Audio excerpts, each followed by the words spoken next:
백과 선생님이 지난주에도 조금 얘기를 해주셨지만 DSO에서 활동을 하셨고 그 활동을 기반으로 또 연구도 하시고 하셨는데요. 그 DSO 활동에 대해서 좀 설명을 해주시죠. 알겠습니다.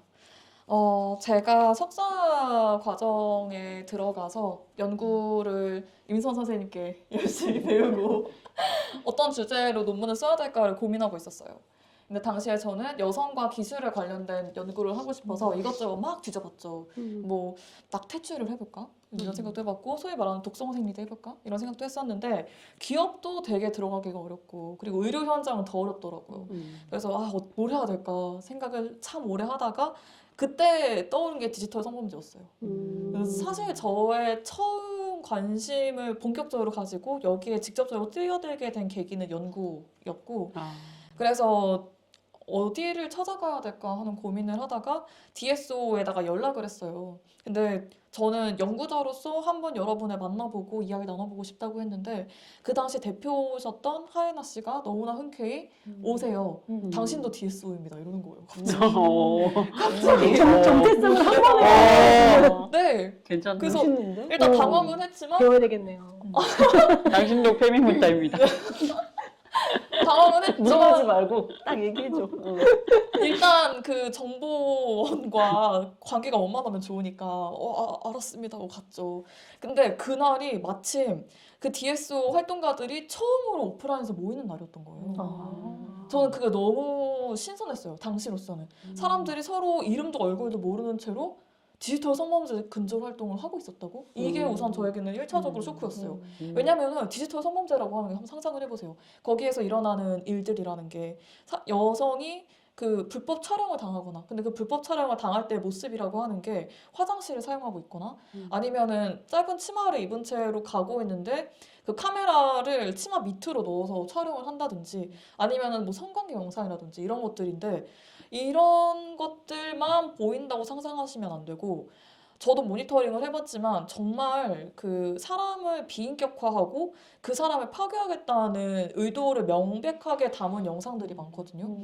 피해자의 뭐 인적 사항을 함께 게시를 한다든지 그 학생증 이런 것들을 올려놓는 경우도 있고 막 인사불성이에요. 술을 마셨는데 약에 당했는지 모르겠는데 몸을 못 가누는 사람을 마구 학대하는 그런 영상들도 있고 이런 것들을 제 당시에 그 상식선에서는 이거는 경찰이 해야 되는 일, 프로파일러들이 맡아야 되는 일 이거였거든요. 근데 제가 막상 그 자리에서 가서 만난 사람들은 다 너무 어리고 제 또래거나 저보다 어린 사람들도 많고 하야나 대표는 고졸에다가 이제 막 20대 초반 그런 사람이었고 10대 때부터 이 활동을 시작했다는 거예요. 그리고 이 사람들이 서로 모르는데 어떻게 성범죄 피해를 입은 사람들을 지원하지라는 생각도 했어요. 이것도 당시에 저의 세계관에서 너무나 당연했던 게 저는 그 당시에 저라면은 제가 만약에 성범죄 피해를 입었다면은 모르는 익명의 사람에게 부탁할 것 같지 않거든요. 신원이 확실한 사람 또는 어떤 공적인 권위를 가진 사람 이런 사람들에게 부탁을 하고 싶었을 것 같아요. 그런데 정말 생판 누군지도 모르는 사람 뭘 믿고 그렇게 한다는 거야? 이게 저에게는 당시에 너무 충격적이고 의문스러운 부분이었는데 그게 제 연구를 시작하게 된 개인적인 궁금증이기도 했던 거죠. 이 여자들 사이에 있는 신뢰가 대체 무엇인지 그 정체를 알고 싶었어요. 서로에 대해서 아무것도 모르는데 어떻게 보였지? 어떻게 해서 이렇게까지 민감하고 법적인 책임이 큰 일을 서로를 믿고 하고 있는 거지? 이게 정말 놀라웠고 대화를 하면서 제가 학위 논문을 쓰는 것에 협조를 하는 조건으로 제가 연구팀장으로 들어가서 이제 활동을 하기 시작한 거죠. 근데 활동을 좀 시작하고 나서 정말 얼마 지나지 않아서 제가 깨달았던 게 디지털 성범죄가 모두의 문제라는 거였어요. 그러니까 저는 제가 불법 촬영을 당했는지 안 당했는지 몰라요. 분명히 저는 사실 당했을 것 같아요. 뭐 공공 화장실을 썼으면 누구나 그런 피해를 입었을 수 있는 거고 막 옷을 갈아입는 모습이나 그런 거 찍혔을 가능성이 상당히 높다고 생각하거든요. 근데 일단 저는 모르고는 있어요. 누가 저를 봤다는 얘기도 아직은 들은 바가 없고 하지만 그럼에도 불구하고 나는 디지털 성범죄 피해자, 당사자가 맞구나라고 하는 거를 그 단체 활동을 시작하고 그분들하고 이야기를 나누면서 정말 빠르게 알게 됐는데 디지털 성범죄는 불특정 다수를 대상으로 하는 범죄고 피해자가 소위 말하는 그 불법 몰카라고 불렀었잖아요. 예전에는. 맞아. 몰래 찍기 때문에 자기가 피해자라는 인식 자체가 없어요. 바꿔 말하면은 누구나 내가 피해자일 수 있다는 생각을 가지고 살아가게 만드는 거예요. 그래서 처음에 불법 촬영 범죄가 이제 막 가시화가 되고 사람들이 당시에 막 몰카라고 부르던 그 시절에 여자들 사이에서 돌았던 팁이 공중 화장실을 갈 때 마스크를 쓰라는 거였어요. 마스크요? 네, 화장실을 가면서 얼굴. 마스크를 쓰라는 거예요. 왜냐면은 얼굴이 안 보이는 비디오는 조회수가 낮으니까. 아, 조회수가 낮으니까. 네. 어차피 찍힐 거면. 네, 그거 얼굴은- 어차피 찍힐 거면 얼굴이라도 그 신상이라도 보호해라. 이런 아유. 이 수준의 문제 의식과 그 무기력함, 절망 음. 이런 게 있었던 거죠. 음. 어차피 당할 수밖에 없다. 그럴 거라면은 그 안에서 그 위험을 최소화하는 방법을 찾아야 된다. 이 수준의 대응을 하고 있었던 시점이었고 그 전반적인 무기력함이 제 세대의 여자들 사이에 만연했거든요. 내가 화장실에 마음 놓고 갈 수가 없어서 마스크를 껴야 되는 상황.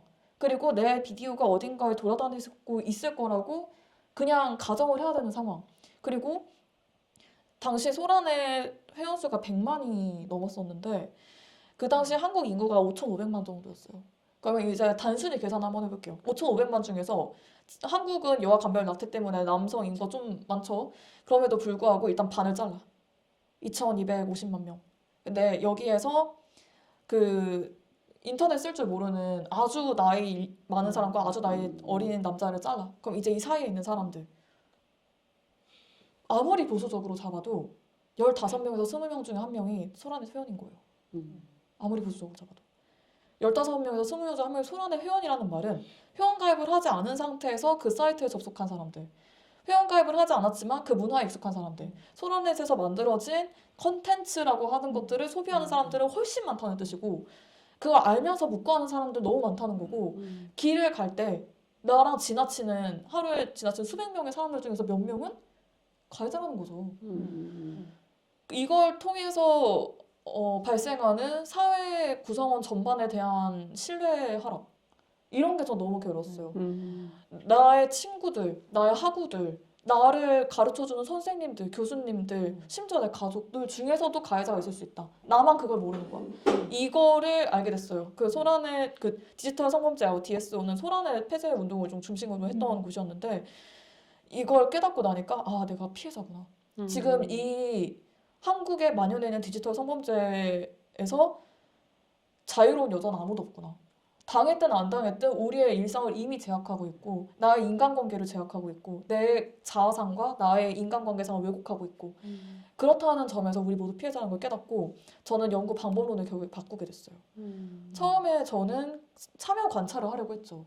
근데 참여 관찰을 하려면은 이 관찰자와 그 대상 간에 어느 정도의 거리가 확보가 돼야 돼요. 그런데 저는 그걸 도무지 못하겠는 거예요. 내가 당사자니까. 그리고 나는 활동가지만 당사자성을 가진 활동가일 수밖에 없구나라는 걸 알게 됐어요. 모든 디지털 성범죄 근절 활동가들이 마찬가지예요.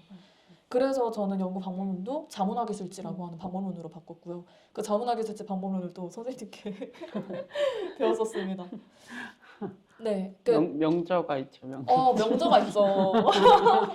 소개 조금만 해주세요. 소개 좀 아니, 해주세요. 갑자기 이 주제와 맞지 않는. 아, 저도 네. 진짜 궁금하긴 했어요. 그러니까 보통의 연구나 논문 이런 걸 읽어보더라도 다른 사람이 논문을 참고해서 뭔가 하거나 뭔가 다른 뭐 인터뷰나 이런 걸 해서 관찰해서 하는 경우가 있었는데 제가 본 논문 중에서는 되게 특이한 케이스였어요.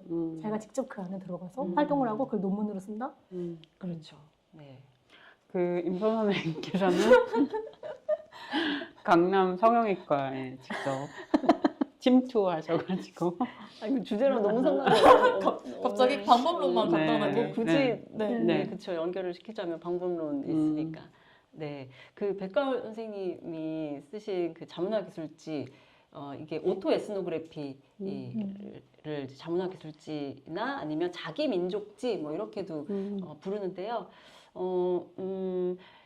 그러니까 우리가 보통 오토바이오그래피라고 하면 자서전이잖아요. 자기 뭐 삶에 대해서 쓰는 건데 거기에 이제 에스노그래피는 주로 이제 인류학 연구를 할 때 뭐 문화기술지라고도 하고 민족지라고도 하는데 그러니까 내가 연구하려고 하는 그 현장에 들어가서 그러니까 뭐 인류학자의 경우라면 뭐 사실 뭐 어디 뭐 시골 마을일 수도 있고 뭐 저기 외국의 어떤 뭐 오지일 수도 있고 뭐 어떤 그 특정 지역에 들어가서 그곳을 이제 장기간 거기에 있는 사람들 그곳에 있는 사람들과 관계를 맺으면서 이제 연구를 하는 거죠. 그러니까 그러니까 참여 관찰이라는 것 자체가 그 현장에 참여를 하면서 일원으로 참여를 하지만 동시에 관찰자이기도 한.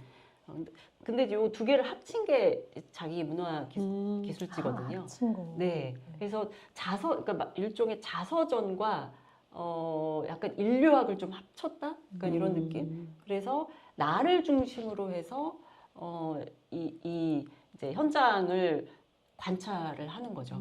그래서 사실은 100% 정말 우리가 사실 있을 수는 없지만 100% 내가 관찰하는 대상하고 완전히 분리가 된 상태에서 순수한 관찰자로서만 어떤 문제를 기술하거나 현상을 기술하는 게 아니라 내가 이제 그 현장의 일부로서 그냥 이제 저는 이제 이거를 연루되어 있다라고 표현을 하는데 그 연루된 것 자체를 기반으로 해서 이제 어떤 기술을 하는 기술을 하고 분석을 하고 연구를 하는 방법론이라고 할 수 있습니다. 그러니까 사실 당사자성이라고 하는 게 오히려 그게 뭐 문제가 되기보다는 그게 사실 연구에서 오히려 핵심이 되는 연구 방법론이라고 보시면 될 것 같아요.